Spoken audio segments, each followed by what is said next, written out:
नमस्कार दोस्तों, आपका फिर एक बार स्वागत है। चलिए आज की कहानी शुरू करते हैं। यकीनन आज आप हंसते हंसते लोटपोट हो जाएंगे। कहानी ही कुछ ऐसी है। भिंडी खाओ, तुमको अच्छी लगती है ना?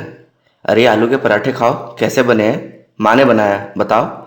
अरे क्या पूछती हो स्तुति, बहुत अच्छे हैं। और भिंडी? हाँ आस्था, वो भी बहुत बढ़िया है, मज़ा आ गया, थैंक यू। अरे नहीं नहीं, हम घर पे नहीं हैं, हम लंच कर रहे हैं क्लासरूम में ही। आज मेस नहीं आए।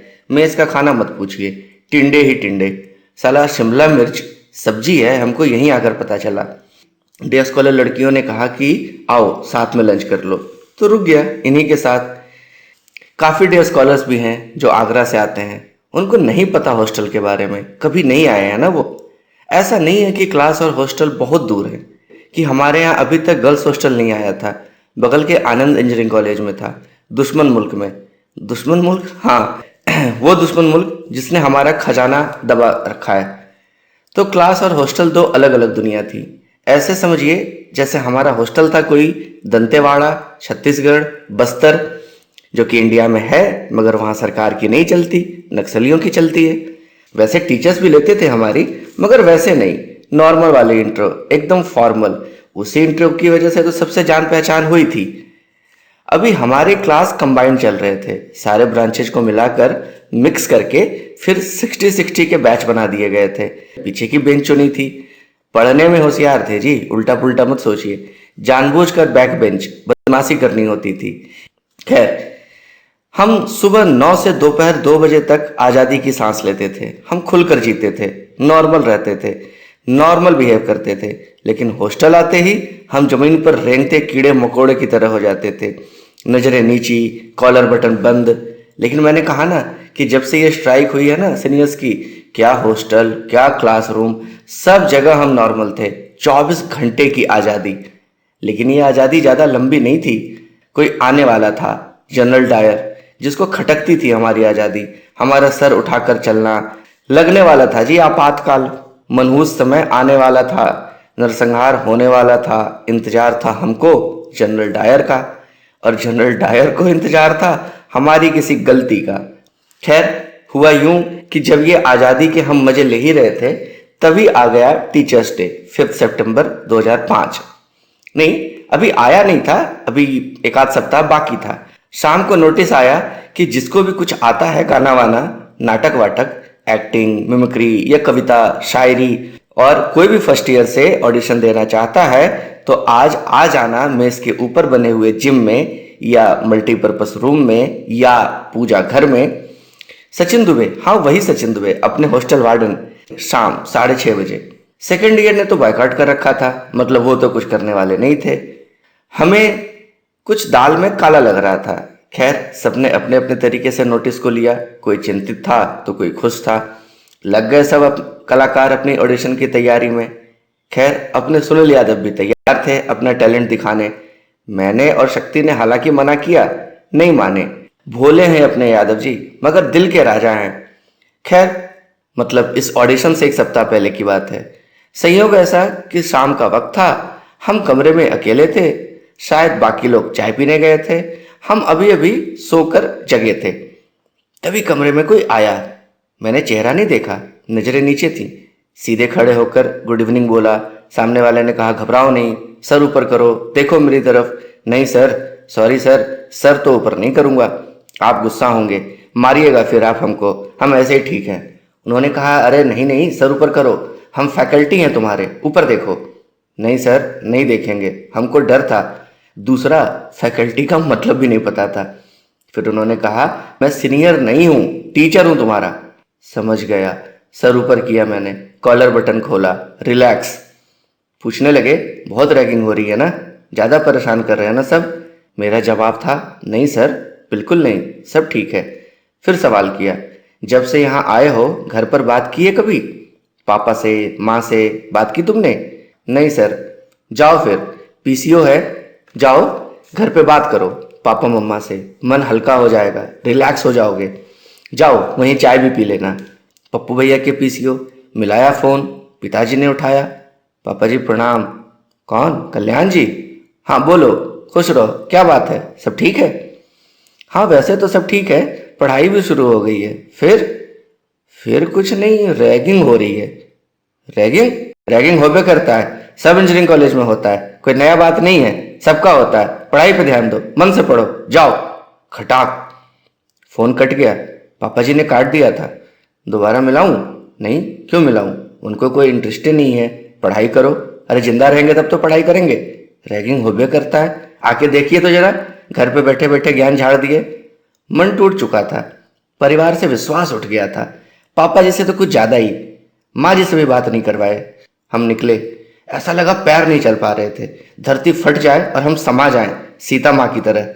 सब तरफ अंधेरा ही अंधेरा। क्या जिंदगी है हमारी, कोई हमसे प्यार ही नहीं करता। ऐसा सब नेगेटिव सोचते सोचते हम रूम में आ गए। लाइट ऑफ करके फिर सो गए। काहे रो रहे हो बे? अबे देखो ना, कल्याणवा रो रहा है। क्या हुआ है बे? कोई पेला क्या तुमको? गाल पे मारा क्या कंटाप? लाइट जल गई थी। 8-10 लौंडों की भीड़ थी। सिंपैथी था, समर्थन था, सवाल था, मरने मारने का जज्बा था। एक मेरा बाप है, कोई दर्द ही नहीं है उनको हमसे, कोई प्यार ही नहीं है। हम साला उनका औलाद है भी कि नहीं, पता नहीं क्या क्या बहुत कुछ सोच रहे थे। और रोए। बोले हमको अकेले छोड़ दो। सब कोशिश करके चले गए। धीरे धीरे डिनर का टाइम हुआ, सब आए। चलो ना खाना खा लो। हम नहीं गए, सब गए। फिर यादव जी आए, सुनील यादव जी लौट कर आए। बोले चलना यार, आज हलवा बना है, खाना मत खाना, हलवा तो खा ले। मुझे भी लगा कि दिल से कह रहा है और एक कटोरी हलवा खाने में ऐसी क्या नाराजगी है। मेरा मूड हालांकि अभी भी चढ़ा हुआ था, आंखें सूजी हुई, मन भराया हुआ। खैर मेज पहुंचे, सबके साथ बैठे। हमने सिर्फ हलवा लिया। अभी पहला कौर ही लेने वाले थे कि पता नहीं चेहरे के सामने पिताजी का चेहरा आ गया। पढ़ाई करो मन से, रैगिंग होवे करता है।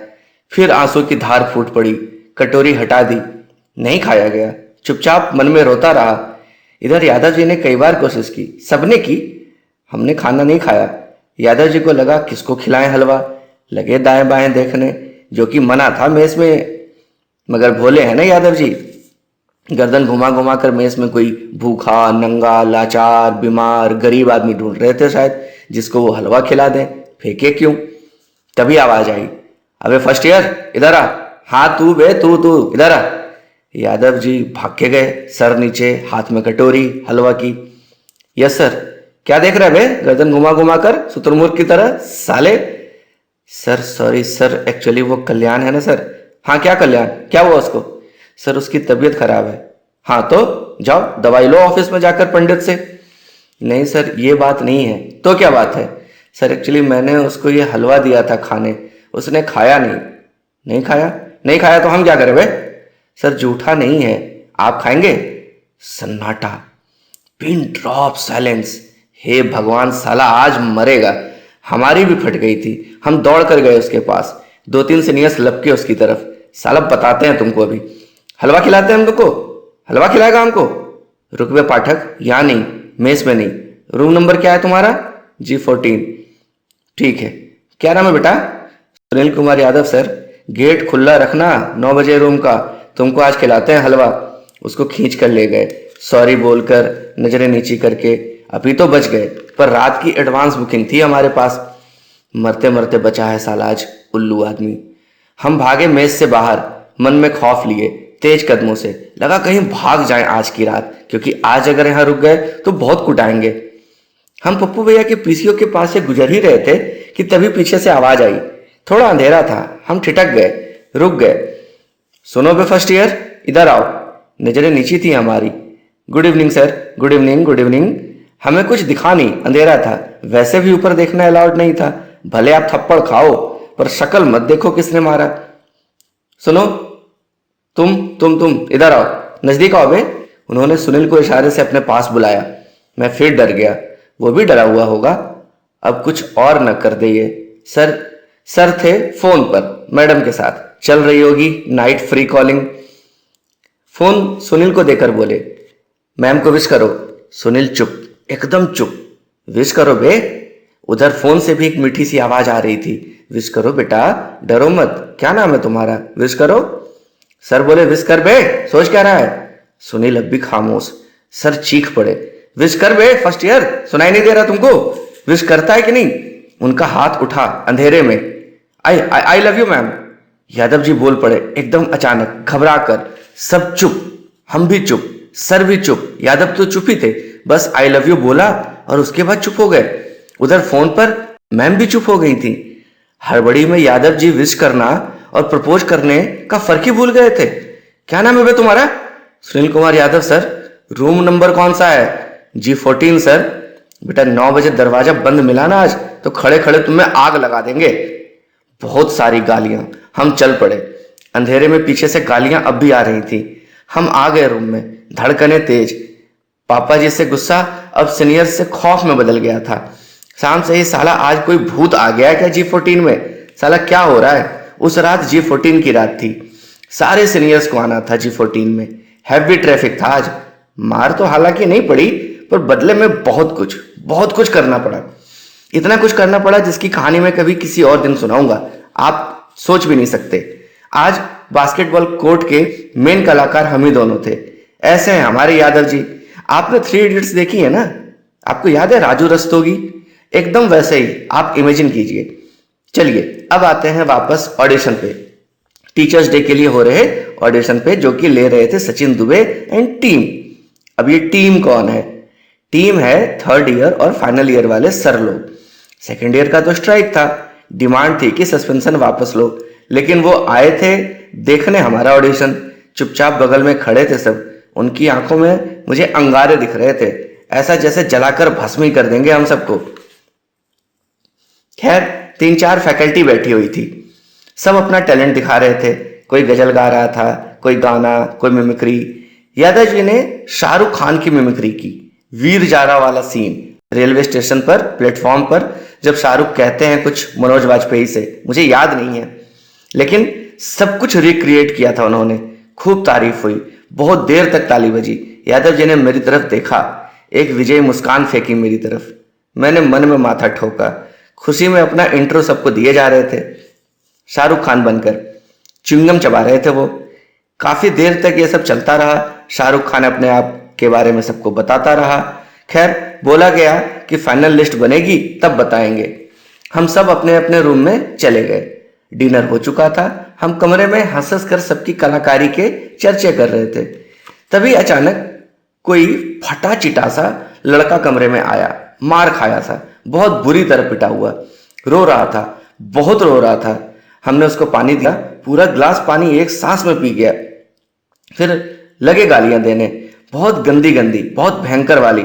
एकदम फट पड़े थे। उनका दर्द बाहर आ रहा था, जैसे किसी ने उनको अंदर तक फाड़ दिया हो। बोले साला बनारस चले, इसकी तो मैं मान नहीं कर दूं ना तो मेरा नाम भी राय नहीं है। अरे कोई नाम सोच लीजिए ना। बहुत बुरी तरह पिटे थे भाई साहब, आप उनकी हालत देखिए, नाम के पीछे मत पड़िए।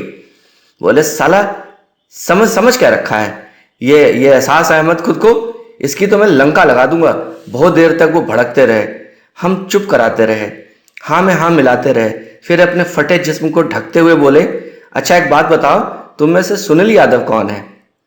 हम हैं सुनील यादव। जाओ तुमको बुलाया है साला एहसास अहमद अपने रूम में 10 बजे, बोल के वो लड़खड़ाते लड़खड़ाते चले गए। हमको टेंशन दे गए। नाम तो सुनील का था पर फट हम सबकी गई थी। बनारस वाले भैया को देखकर 9:30 बजे से हम सुनील को तैयार कर ही रहे थे शहादत के लिए, जैसे बकरे को करते हैं ना कटने से पहले, कि फिर विनय यादव आए। वही खुजलाते रहने वाले गया वाले विनय यादव। उनकी हालत और खराब, जैसे चूहे को झाड़ू से मारते हैं ना, वैसे ही हूबहू। रोए, गरियाए, पानी पिए। हम समझाए, चुप हुए। फिर बोले, सुनील कौन है? अरे यार साला हार्ट अटैक ही करवाओगे क्या, इतना डिमांड है? खैर सुनील गए। हम बस प्रार्थना कर रहे थे, सोच रहे थे क्रियाक्रम कैसे करेंगे, उसके घर वालों को कौन बताएगा, कैसे बताएगा। बोल देंगे एक्सीडेंट हो गया था हाईवे पर, ट्रक ने नहीं कार ने ठोक दिया था। अरे आपको लग रहा होगा कि हम कितना बड़ा चढ़ाकर बोल रहे हैं या सोच रहे हैं, आप समझ नहीं रहे। अब तक एहसास अहमद का नाम फैल चुका था फर्स्ट ईयर में। ऑडिशन वालों की ना हिट लिस्ट थी, चुन चुन कर सफाया, बिल्कुल मोसाद स्टाइल में। हवा में डर घुल चुका था। खैर सुनील तैयार होकर गए, हम दुआ करने बैठ गए। शक्ति अपनी चौकी लगाकर मंदिर में शायद महामृत्युंजय मंत्र पढ़ रहा था, मुझे नहीं आता था। तो दुआ तो मैं फिर भी कर रहा था। सुनील लौट आया, बिल्कुल सुरक्षित, एक भी खरोच नहीं, हंसता खिलखिलाता। नहीं था बे एहसास अहमद, कोई राजा चाहते, बोले जाओ बच्चा पढ़ो, क्यों परेशान होते हो, मैं समझा दूंगा एहसास को, जाओ तुम। साला बच गए बे, महामृत्युंजय ने अपना काम कर दिया था। हम गले मिले। जब हम मौत को मात देखकर आते हैं ना, तभी जिंदगी की वैल्यू समझ में आती है। हमारी दोस्ती अभी गहरा ही रही थी कि कोई आया, फिर नाम तो याद नहीं है, लेकिन उसकी हालत सेम, सेम कहानी, सेम प्रोसेस, लास्ट में सेम मैसेज। सुनील कौन है? एहसास अहमद बहुत गुस्से में, कह रहा है 20 मिनट से इंतजार कर रहा हूं उसका। साला तुम्हारा गुस्सा ना हम पर निकाल दिया पूरा। सुनील भाग के गया। शक्ति फिर मंदिर में, दिया फिर जल गया। बाबा बचा लो, मन्नतें मांगी गई। हम कर भी कह सकते थे। खैर, जब तक सुनील नहीं आता लौटकर, मैं आपको बताता हूं जनरल डायर के बारे में, एहसास अहमद के बारे में। प्रचंड फेमस, खौफ का दूसरा नाम, डर से सुसु निकल जाए। पता नहीं कोई पुराना गुस्सा भरा हुआ था उनके अंदर, कोई फ्रस्ट्रेशन जो हम पे निकल रहा था, बेचारे निरीह निहत्थे फर्स्ट ईयर वालों पे। ऐसी परंपरा रही थी, जब भी सेकेंड ईयर स्ट्राइक पे जाएगा रैगिंग टाइम में, कोई शिकायत होने के बाद, कोई एक्शन होने के बाद, दादाजी लोग मतलब थर्ड ईयर वाले सारी कमान अपने हाथ में ले लेंगे, अपने बेटों का बदला अपने पोतों से लेंगे, ज्यादा खतरनाक तरीके से, नो बात सीधी लात वाली पॉलिसी पे। ऐसा ही हुआ था। आज कमान ले रखी थी एहसास सर ने। शरीर देख लो, आपको अंदाजा नहीं होगा कि ये इंसान 5 फुट का दुबला पतला सा इतना खूंखार हो सकता है। मैंने तो मार खाई नहीं, फिर कैसे पता? नहीं जी, खाई है, रैगिंग में नहीं, बाद में, सेकेंड सेमेस्टर में। ऐसा था कि तब तक मैं बन गया था मेस कमेटी का मेंबर। रमजान का पाक महीना था, सहरी और इफ्तार मेरी जिम्मेवारी थी, सारी व्यवस्था करने की। होंगे कोई 15-20 सब मिलाकर भाई लोग जो रोजा रखते थे। मेरा काम था सही समय पर एक कमरे में सबके लिए इफ्तार की व्यवस्था करवाने की। बहुत स्वादिष्ट, बहुत सारे आइटम, अंडे, पकौड़े, भुने चने, नॉनवेज नहीं, नॉनवेज अलाउड नहीं था किचन में, फिर भी कभी कभार अलग से व्यवस्था होती थी। दरिया बिछाकर गोल गोल बैठकर सब मिलकर रोजा तोड़ते थे, दुआ मांगते थे। एक इफ्तार से पहले एहसास सर ने कहा, कल्याण सिगरेट है? नहीं सर। अरे बड़ी तलब लगी है, जाना ढाबे पर लेकर आना, 2 लेकर आना। पैसे दिए, मैं गया। ढाबा बाहर था, हाईवे पे। मैं गया, 2 गोल्ड फ्लेक ली, नहीं 3, एक पराठा भी खाया। पैसे एहसास सर के थे, सीनियर्स हिसाब नहीं लेते थे, मार खाने के बदले ये ऑफर होता था, मुआवजा समझ लीजिए आप।